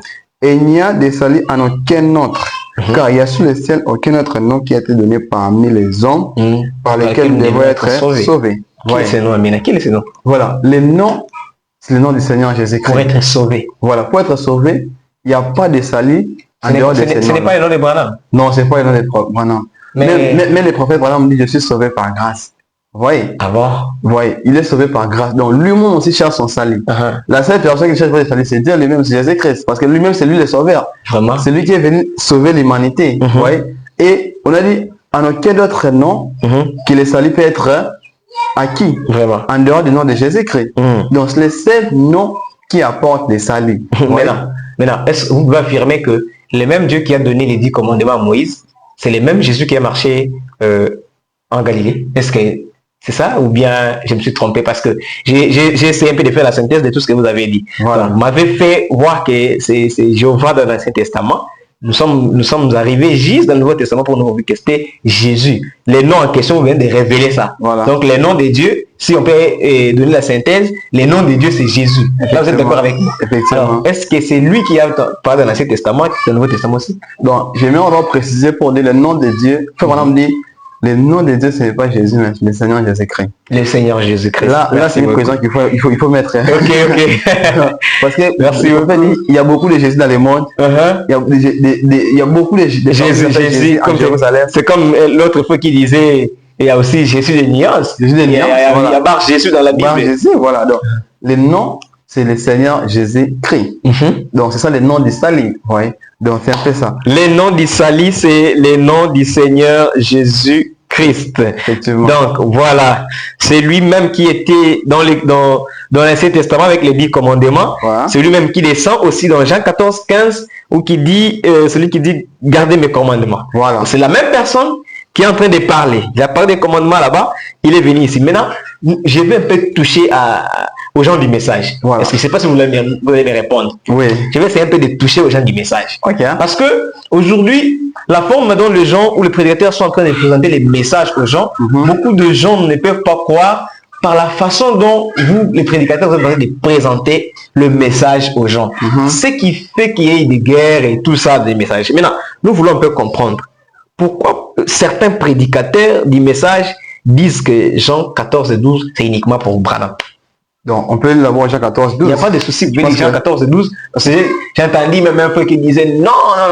Jean 14 et 12, c'est uniquement pour Frère Branham. Certains prédicateurs, et je suis très prédicateur, je ne vais pas citer les noms, je ne vais pas. Bon, je ne donne pas aussi ma position, mais je parle de ces prédicateurs-là. Ok, Jésus dit ceci. En vérité, je vous le dis. Oui. Celui qui croit en moi fera aussi les œuvres que je fais. Il en fera de plus grandes parce que je m'en vais au Père. C'est lui qui croit. C'est lui qui croit. Jésus a été clair là. Là, on peut même pas lire les prophètes, mais c'est du français. Ok. Toute personne qui croit en Jésus-Christ peut faire les œuvres que Jésus a faite. Voilà, donc automatiquement, vous contredisez cette fausse pensée de certains prédicateurs qui disent que c'est uniquement pour Frère Branham. Donc il n'y a que Frère Branham qui croit. Voilà, c'est ça. Donc, on peut dire ça comme ça. Ouais, donc, selon leur pensée, selon leur philosophie. Selon leur pensée, ils disent que c'est moi Frère Branham qui croit. Non, c'est parce que c'est Jésus dit c'est lui. C'est lui qui croit. C'est lui qui croit. Voilà. Et pour cela, j'aimerais chercher une citation des prophètes rapidement. On peut lire ça, mais je pense que ça va. Voilà. 082 82 72 713. Donc, si vous êtes un étranger, les codes c'est plus 243. C'est ça notre numéro d'appel, SMS, message, WhatsApp et tout. Nous répondons à vos appels, à vos messages. Nous répondons également. Si vous avez une question, une préoccupation, veuillez nous écrire sur ces numéros qui s'affichent au bas de vos écrans. Je rappelle, plus 243 82 82 72 713. Pendant que nous cherchons rapidement la citation. Pour ceux qui viennent de prendre juste en chemin, nous rappelons que nous avons reçu le frère Enoch Pilgrim. Donc, il est là avec nous. Il parle sur la divinité du Seigneur Jésus-Christ. Alors, je ne sais pas si vous avez déjà trouvé la citation. Ouais, presque déjà. Les prédicateurs qui disent que Jean 14, 12, c'est uniquement pour le frère Branham et non pour les autres chrétiens. Ils ont dit cette citation, on a fermé la porte aux autres chrétiens. Il n'y a que frère Branham lui seul. Voilà, on peut les questions-réponses. Question-réponse. Les questions-réponses du 28 juin 1959. Question-réponse 28 juin 1959. Paragraphe 171. 171, qu'est-ce que la Bible, les frères Branham dit? Voilà. Frère Branham, on lui pose une question. Oui. C'était une question, c'était 89e question, 88e question. Ok. Frère Branham, un homme peut-il faire les œuvres de Christ sans être le Christ? Ouais, ça c'est intéressant. Oui. Frère Branham ça rapporte à Jean 14. Voilà. Il dit, Frère Branham dit, c'est ça. Sans qu'il soit le Christ. Bien sûr. Là, c'est la réponse de Frère Branham. Prenons l'évangile des gens pendant un instant, l'évangile au chapitre 14. Frère Branham dit, là, je veux que vous regardiez ceci. Si vous pouvez le saisir tout de suite. Je crois que c'est Jean 14, 12. Frère Branham évoque Jean 14, 12. Jean 14, 12. Frère Branham dit ceci. Nous allons vite prendre ça. Regardez ce que Jésus a dit à ce sujet. Très bien. En vérité, je vous le dis. C'est lui. Frère Branham dit, qui qu'il soit, celui qui croit en moi fera aussi les œuvres que j'ai fait. Les prophètes précisent. Frère Branham dit, qui qu'il soit prédicateur, qu'il soit évangélique, voilà. Qui qu'il soit. Et Frère Branham relit la soit chrétien. Voilà. Celui qui croit en moi fera aussi les œuvres que j'ai fait. Frère Branham répond à cette paragraphe. Et Frère Branham dit, n'importe quel homme. Ah, voilà. Donc, je pense que cette citation met déjà par terre cette fausse doctrine. Voilà. De croire qu'il n'y a que Frère Branham dans Jean 14, 12. Voilà. On peut continuer. Allez-y. Branham dit, n'importe quel homme. L'homme lui-même ne peut pas être le Christ. Mais les œuvres de Christ accompagneront tous les croyants. Tous les croyants. Là, c'est Branham qui dit ça. Il est très clair dans cette citation. Il dit tous les croyants. Voyez-vous, il dit, il fera les œuvres de Christ dans n'importe quel homme. Branham dit, dans n'importe quel homme. Mais c'est fort. Voyez, celui qui croit en moi fera les œuvres que je fais. Non pas je les ferai. Vraiment. Il les fera. Vraiment. Il les fera. Pas j'ai, mais il. Il les fera. La personne qui croit. Qui croit. Mais il croit en moi. Il a confessé sa foi en moi. Il est mort en lui-même et mon esprit habite en lui. Alors il devient une partie de moi. Voyez. Or, cela ne fait pas de lui le Christ. Dans le fait de faire les œuvres de Christ, ne fait pas de la personne Christ. Vous voyez? Vraiment. Et cela fait de lui une partie de Christ avec le reste de l'église. Vraiment. Vous voyez? Très bien. Il n'est pas le Christ parce que ce serait antichrist. Vous voyez? Parce qu'il n'y a pas de Christ. Il n'y a pas de Christ. Il y a seulement ça le Christ. Donc, quand une personne vous proclamez encore Christ, donc vous êtes antichrist. L'antichrist. Vous voyez? Parce que la Bible dit qu'il y aura beaucoup des antichrists. Vous voyez? Il y aura beaucoup de faux Christ, mais les faux ouins. Vous voyez? Très bien, il n'est pas le Christ, parce que ça sera des antichrists. Vous voyez, il retranchera quelque chose au Christ. Par contre, il peut faire les œuvres de Christ. Branham dit, tout croyant peut les faire. Très bien. Tout croyant peut les faire. Voilà. Tout croyant peut les faire. Donc, nous avons une citation du prophète noir sur blanc. Veuillez rejouer pour voir, c'est dans questions-réponses où nous venons de lire. Veuillez rejouer vous-même là-bas. Rejouer la bande. Vous allez voir ce que l'homme de Dieu a donné Et la citation du prophète Branham. C'est question et réponse. Question et réponse. Du 28 juin 1959. 28 juin 1959. Mais nous voulons connaître un peu. Voilà. Quelle est la différence entre le Seigneur Jésus-Christ, j'ai déjà corrigé parce que je ne dis pas Jésus, entre le Seigneur Jésus-Christ et William Marion Branham? Quelle est la différence? Voilà. La différence, c'est vraiment très vaste. Mais pour être bref, c'est que les gens doivent, avant d'abord d'aller là-dedans, il y a une chose que les gens doivent comprendre. Et que tout ce qui est dit de Jésus, on le dit aussi de ses fils, mère en miniature. Oui. Donc, si Jésus-Christ est Dieu, ses enfants sont des dieux. Ce sont des petits dieux. Des petits dieux. Voilà. Donc, si Jésus-Christ, il est par exemple Christ, ou bien les ouins, ses enfants doivent être ouins. Parce qu'ils sont une partie de lui. Voilà, les mots Christ même signifient ouin. Je pense que il faut vraiment en parler. Voilà, les mots Christ signifient même ouin. Donc, tout ce qui est dit de Jésus-Christ est dit de ses enfants, mais en miniature. Vraiment. Oui. Il est Dieu. Il est Dieu. Ses enfants sont des petits dieux. Sont des dieux. Voilà pourquoi Jésus a dit, n'êtes pas écrit dans votre loi que vous êtes des dieux. Et moi, qui se dit fils de Dieu, vous me condamnez. Vous me condamnez. Vous êtes des dieux. Vous êtes des dieux, Vraiment. donc c'était en fait ça une brèche. Maintenant, pour établir la différence, vraiment, Jésus-Christ est le Dieu de William Marion Branham. Jésus-Christ est le Dieu de William Branham. Là, c'est une précision qu'on doit insister là-dessus. Parce que Frère Branham dit, vous voyez, il n'y a qu'un seul Dieu, et ce nom c'est le Seigneur Jésus-Christ. Et c'est le Dieu que nous adorons. Nous adorons. Oui. Donc, pour commencer d'abord, Jésus-Christ est Dieu et William Branham est son envoyé. Donc, il est un envoyé de Dieu. Un serviteur de Dieu. Un serviteur de Dieu. Oui. Mais il a manifesté Dieu. Oui, il a manifesté Dieu parce que Dieu a utilisé son corps. Oui. Et à part ça, l'une des différences que je voudrais insister, mais j'aimerais quand même lire ça. Non, il n'y a pas de souci, vous pouvez lire. J'aimerais lire ça. Voilà, pendant qu'on cherche la citation, nous rappelons déjà que nous arrivons vraiment pratiquement à la fin de notre émission, mais nous sommes en train de prendre quelques questions qui préoccupent beaucoup les gens du message du temps de la fin. Et beaucoup de points, bon, excusez-moi les termes, utilisons ça comme Paul et les autres aussi ont utilisé dans la Bible, et pose cette question, ou ces questions que nous allons poser juste avant la fin de cette émission, comme je disais. Ne zappez pas parce que ces questions sont vraiment très capitales pour vous. Ça va vraiment vous aider pendant qu'on cherche la citation, parce que nous parlons de la différence entre Jésus-Christ et William Marion Branham. Donc voilà, pendant que le président nous cherche rapidement cette citation, et si vous voulez nous envoyer le message, c'est le plus 243 82 82 72 713. C'est ça le numéro d'appel et le numéro de message. Voilà, la citation est là. Question-réponse prêchée le 23 août. Toujours la question-réponse du 23 août 1964. 19, cette fois-ci, c'est 1964. Voilà. Frère Branham dit ceci, la paragraphe 232. 232. Il dit quoi? Et Frère Branham dit, premièrement, je ne suis pas un Messie.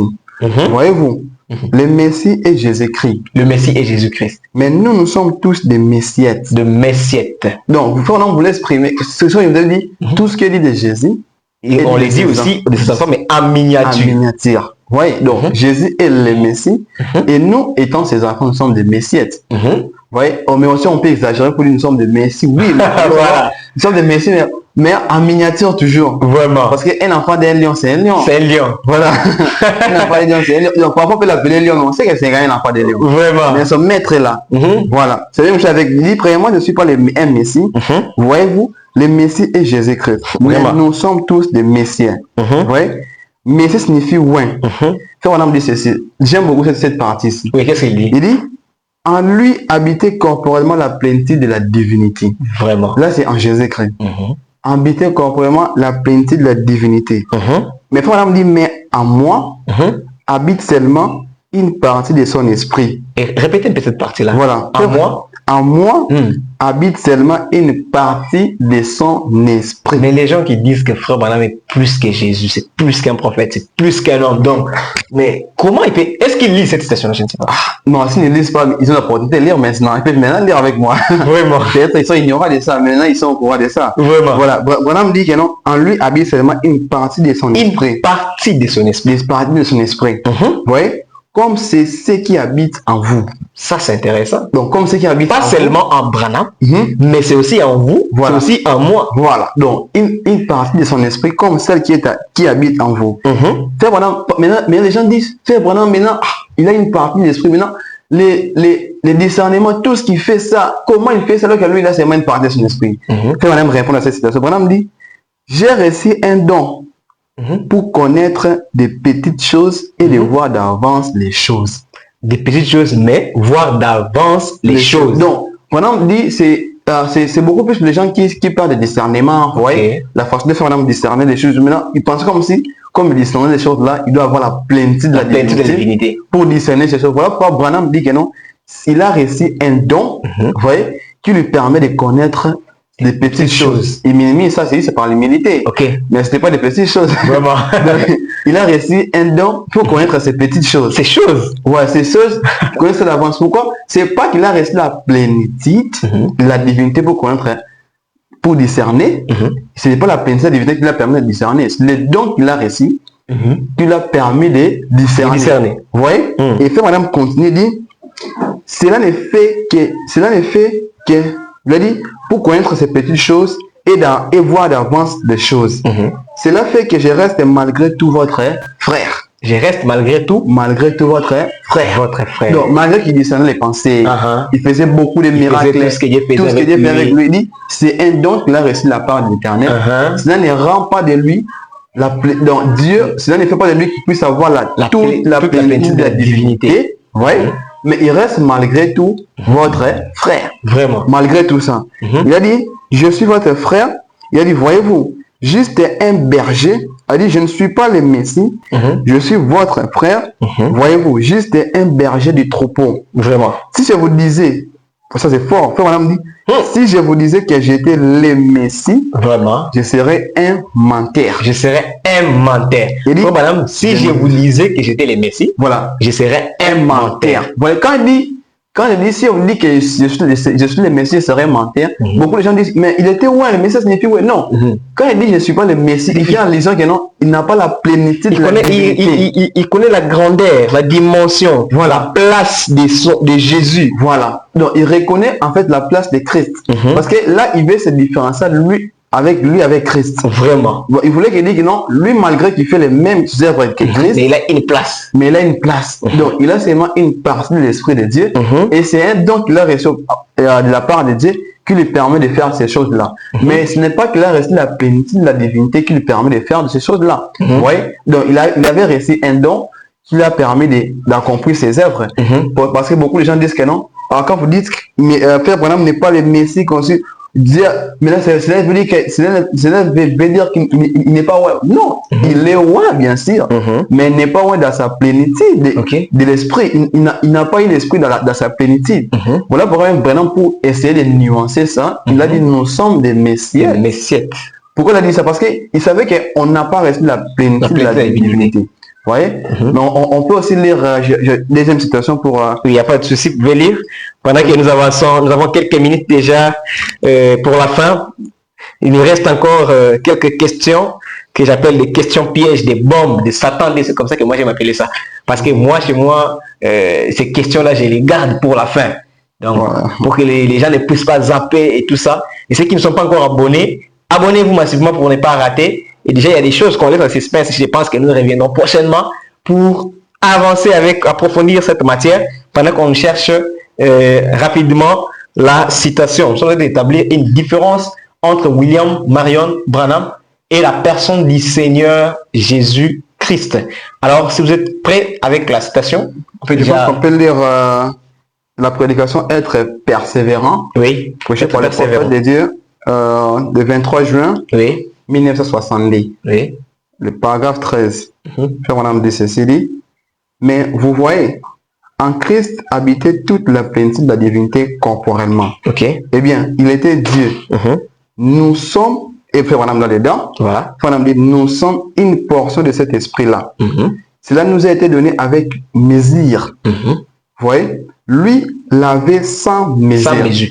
Christ avait sans Sans mesure. mesure. Mais avec nous, avec Frère Branham, C'est avec mesure. avec mesure. Donc, Frère Branham lui-même établit la différence entre lui et Jésus-Christ. Vraiment. Il a dit Jésus-Christ avait toute la plénitude de la divinité, contrairement à nous, À nous les autres, qui avons une partie. une portion. Vous voyez? Et Frère Branham dit, mais si je prenais une cuillerée d'eau ou une tasse d'eau Dans l'océan. tirée de l'océan par ceci, j'aurais dans cette eau les mêmes éléments chimiques qui se trouvent dans l'océan tout entier. Amen. Voilà pourquoi je vous avais dit que non, tout ce qui est dit de Jésus-Christ, on l'a dit aussi de ses Et enfants, ses enfants. mais en miniature. Vraiment. Parce que nous sommes une partie de Dieu. Sans nous, Dieu était complet. Vraiment. Oui, Vraiment. c'est un peu ça. Donc, en bref, il n'y a pas vraiment de confusion à faire là-dedans. Frère Branham a reçu une portion d'esprit. Jésus-Christ avait toute la plénitude de la divinité qui était corporellement en lui. Vraiment. Voilà. Merci beaucoup, merci beaucoup. Il y a encore quelques questions des auditeurs. Nous avançons, nous allons prendre quelques questions et d'autres nous reviendront prochainement pour avoir d'autres questions. Maintenant, ici, nous voulons prendre cette question d'un auditeur qui dit affirmez-vous que le même Dieu qui a parlé à Moïse, c'est lui qui est dans le Nouveau Testament? Oui, il a déjà répondu. C'est le même qui a parlé dans l'Ancien Testament, c'est le même Jésus dans le Nouveau Testament. Maintenant, il dit la deuxième est que affirmez-vous que le même Jésus qui a agi dans le Nouveau Testament, c'est celui qui a marché dans les rues de Kentucky? Voilà. On dit affirmez-vous que Jésus qui a été le Nouveau Testament, celui qui a marché dans les rues de Kentucky. Donc, quand on parle des rues de Kentucky, je pense qu'on va faire allusion au prophète William Branham. Ok. Voilà. Une chose est certaine est que là, c'est un sujet qui est très vaste. Et je vais donner les points essentiels. Ok. Les gens doivent savoir une chose que Frère Branham, c'était une personne qui avait pour mission d'accomplir le ministère que Jésus lui-même devait accomplir. Ok. Parce que c'est Jésus-Christ qui devait venir accomplir le ministère de Luc 17:30. Ok. Vous voyez? Parce qu'on dit à la révélation des fils de l'homme, tout ça. Là, c'est le ministère de Jésus-Christ lui-même. Vous voyez? Et Jésus-Christ, il était coincé. Parce qu'il était coincé dans ce qu'il dit en Actes. Vous voyez? Je pense qu'il y a dans un verset biblique en Actes des Apôtres où la Bible dit que le Messie, le Christ, devait être retenu d'abord dans le ciel jusqu'au rétablissement de toutes choses. Ok. Vous voyez? Donc, Christ devait être retenu là-bas jusqu'au rétablissement de toutes choses. Ok. Jésus, il était encore coincé quand, on sait très bien que Luc 17:30, c'est le ministère de Jésus-Christ lui-même. Ok.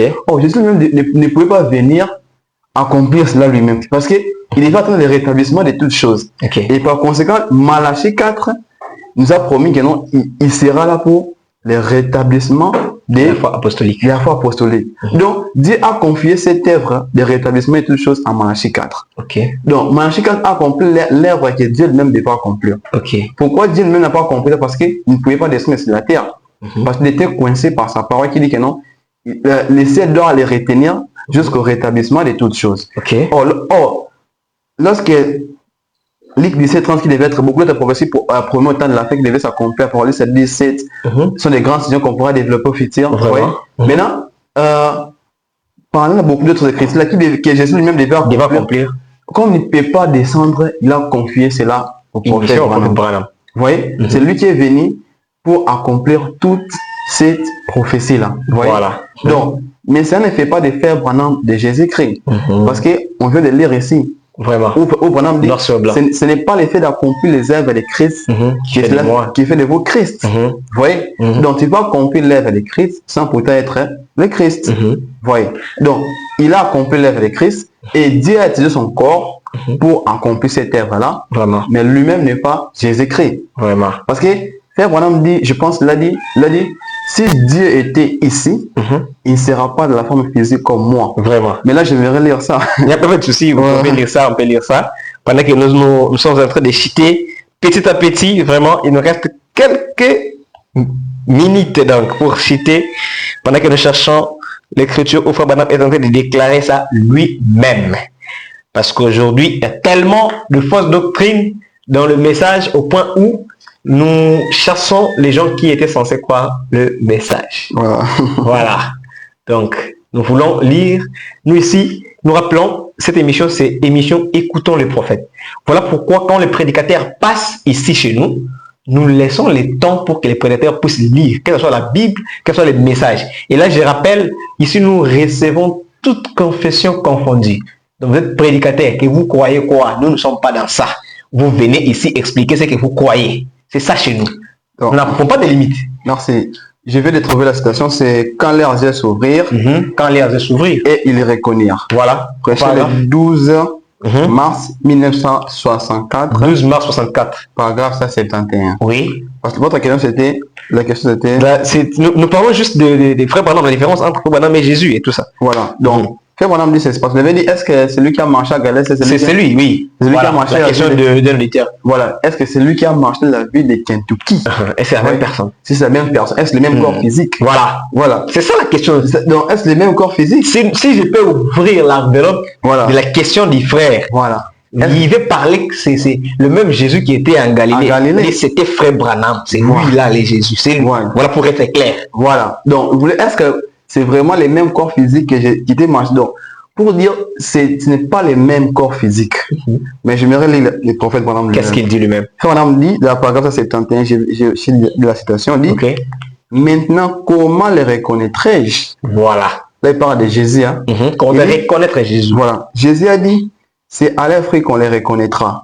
Eh bien, si Jésus était ici, là c'est Branham qui dit, si Jésus était ici à Kentucky. Voilà. Voilà.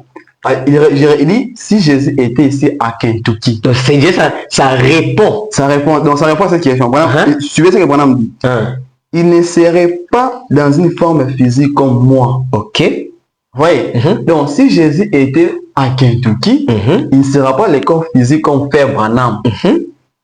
Est-ce que je fait comprendre là c'est vraiment clair. Moi je pense que c'est vraiment clair. Là c'est très clair. Il la réponse. Ouais, il ne sera pas dans une forme physique comme moi, Frère Branham. Vous voyez, parce que ce corps-là est assis à la droite de la majesté divine. Le corps physique de Jésus. Voilà. Mais Frère Branham dit, mais sa vie est ici. Amen. Oui. Merci beaucoup pour la précision. Donc, c'est la vie de Jésus qui est ici, mais le corps là, c'était pas le corps du Seigneur. Vraiment, merci beaucoup. Voilà donc, vous qui avez posé cette question, bien aimé, vous avez reçu votre réponse, pas le prédicateur qui a répondu, mais le frère Branham lui-même en train de répondre à votre question. Maintenant, d'une manière brève, qu'est-ce que vous voulez dire à un catholique qui nous suit? La place de Branham. Voilà. Qui est Branham? Bref. Il peut se retenir. Voilà, qui est Frère Branham? Pour les gens qui ne savent pas, Frère Branham, c'est un prophète biblique. C'est un prophète biblique qui nous a été promis. Vous voyez, nous sommes au temps de la fin. Et c'est un prophète selon Amos 3, 7, où la Bible dit, Dieu ne fait rien sans avoir révélé ses secrets en ses serviteurs, les prophètes. Et nous savons très bien que non, Dieu, nous sommes au temps de la fin. Nous vivons dans le temps de la fin. Et Dieu veut détruire cette terre ici. Mais Dieu ne peut jamais détruire cette terre sans pourtant envoyer son secret, ses serviteurs, les prophètes, pour montrer aux gens qu'est-ce qu'ils doivent faire pour échapper à cela. Voilà pourquoi il nous a été promis dans Malachie 4, si on peut lire avec vous ensemble. Oui, rapidement, parce que nous arrivons pratiquement à la fin de l'émission. Nous arrivons vraiment à la fin. Et je pense que ça sera une dernière écriture que nous allons lire, Matthieu et Malachie chapitre 4. Malachie chapitre 4. Et chapitre 4, la Bible dit ceci. Il dit, souvenez-vous de la loi de Moïse, mon serviteur, auquel j'ai prescrit à l'Europe pour tout Israël des préceptes et des ordonnances. Voici, je vous enverrai et les prophètes avant que les jours de l'Éternel arrivent, ces jours grands et redoutables. La Bible nous a promis, avant ces jours grands et redoutables, Dieu doit envoyer Élie les prophètes. Vous voyez, donc, avant la fin du monde, avant que Dieu puisse détruire cette terre, Dieu doit d'abord envoyer et les prophètes. C'est une promesse divine. C'est Dieu qui a promis. Dieu ne peut pas mentir. Vraiment. Parce que certains disent que le lit de Manchester, c'est Jean-Baptiste. Mais non. Parce que Jean-Baptiste, lorsqu'il est venu, c'était pas avant les jours grands et redoutables. C'était pas avant la fin du monde. C'était pas avant que Dieu puisse venir détruire la terre. C'est pour qu'il est venu sauver. Voilà. Là, avant que Dieu puisse venir sauver. Vous voyez? C'est là où on a dit, je pense, Jean-Baptiste, c'était aidé Malachie, je crois que c'était Malachie 3. Où on dit, voici j'enverrai mon messager, il préparait les schémas devant moi. Et soudain entrera dans son temple le Seigneur que vous cherchez. C'est aussi une preuve que Jésus-Christ est le Seigneur. Vraiment. Parce qu'on dit, j'ai enverré mon messager, il préparait les schémas devant moi. Afin que le Seigneur puisse faire son œuvre. Soudain entrera dans son temple le Seigneur que vous cherchez. Voilà. Et les messagers de l'alliance que vous désirez. Voici vient dire l'Éternel des armées. Voilà. Voyez, donc là c'était pour Jean-Baptiste. Il est venu préparer le chemin pour Jésus-Christ. Il est entré dans son temple. Voyez. Et après, il y a aussi Élie qui est promis avant la venue de Jésus-Christ. Donc avant la destruction du monde. Vraiment. Voilà pourquoi Dieu nous a envoyé William Branham. William Branham, pour ceux qui ne savent pas, il est le prophète, messager du temps de la fin, que Dieu nous a envoyé avec un message qui va préparer l'épouse en enlèvement. Il n'est pas Jésus-Christ, il est un serviteur de Jésus-Christ. Son message n'est pas un message qui est sorti hors de la Bible, c'est un message qui est biblique. Frère Branham a prêché du début à la fin rien d'autre que la Bible. Rien d'autre que la Bible. Rien d'autre que la Bible. Et Branham est même plus là pour dire la Bible est l'absolu. Et notre absolu, c'est notre Urim Tumim. Chrétien. Voilà. C'est notre Urim Tumim. Voyez. C'est notre absolu. Donc, les messages prêchés par les prophètes Branham, c'est un message qui est biblique. Et Frère Branham, par la grâce de Dieu, Dieu l'a compromis dans Apocalypse 17. Dieu l'a révélé les 7 choses qui sont cachées dans l'Apocalypse. L'Apocalypse. Et c'était parmi sa mission. Vraiment. Ce que vous pouvez retenir de Frère Branham, est que Frère Branham, c'est un prophète. Un prophète. Promis et envoyé par Dieu. Voilà. Maintenant, une dernière question. Quelle est l'importance de croire la divinité de Jésus pour un chrétien? Voilà ce qui va nous amener à la fin de l'émission. Voilà. Pour finir, l'importance de croire à la divinité de Jésus-Christ, c'est parce que, premièrement, quand nous partons de l'église, nous partons pour adorer le Seigneur Jésus-Christ. Ok. Oui. Et vous devez croire à la personne que vous adorez. Et vous devez connaître la personne que vous adorez. Parce que tu ne peux pas adorer une personne que tu ne connais pas. Oui. Jésus m'a dit aux pharisiens, vous adorez ce que vous ne connaissez pas. Vous adorez ce que vous ne connaissez pas. Oui. Donc, nous ne sommes pas comme les autres personnes qui adorent des personnes qui ne connaissent pas.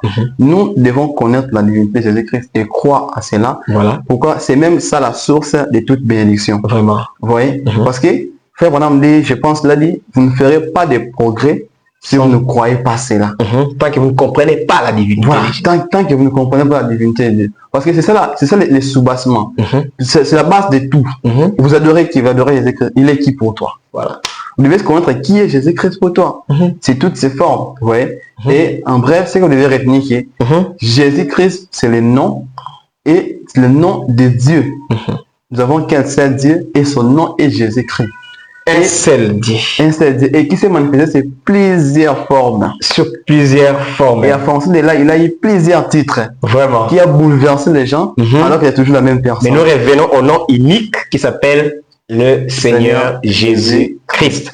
Merci beaucoup de répondre à notre invitation. Et là, nous vous donnons l'occasion de saluer ne fût-ce que 5 personnes. Et c'est ce qui va mettre fin à notre émission de ce soir. Donc, saluer 5 personnes. Je salue premièrement le pasteur Carlos. Pasteur Carlos, que Dieu vous bénisse richement. Là où il est. Je salue l'honorable Salomon. L'honorable Salomon Kayonde. Que Dieu vous bénisse.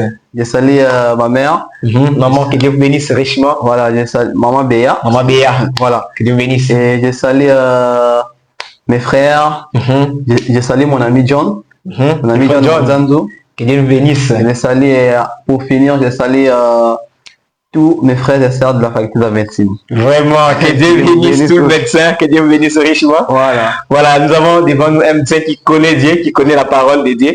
Voilà, il est venu répondre à notre invitation. Et vous aussi, vous voulez passer aussi l'émission avec nous, c'est vraiment simple. Ce n'est pas compliqué, n'est-ce pas, mon frère? Non, c'est pas compliqué. Ce n'est pas compliqué. Donc, vous appelez juste le numéro ou vous écrivez sous le numéro qui est affiché au bas de vos écrans et on vous reçoit directement. Ici, il n'y a pas assez de conditions. Voilà. Voilà, vous allez passer votre émission tranquillement. Voilà. Alors, que le Seigneur vous bénisse richement. Un dernier mot et pour qu'on se sépare. Le dernier mot que je peux vous dire, c'est que Dieu vous bénisse. Que Dieu vous bénisse, voilà. Vraiment. Merci beaucoup. Et je pense que c'est pas la première fois et la dernière fois. Non, c'est nous reviendrons prochainement pour approfondir cette divinité de Jésus-Christ. Donc, la Bible dit d'ailleurs, l'émission de la piété est grande. Vraiment. On a juste donné un point. Donc, je pense qu'on aura encore des choses à développer là-dedans. Ce n'est qu'une fondation. Nous allons bâtir à longue. Que Dieu vous bénisse. Merci beaucoup. Merci.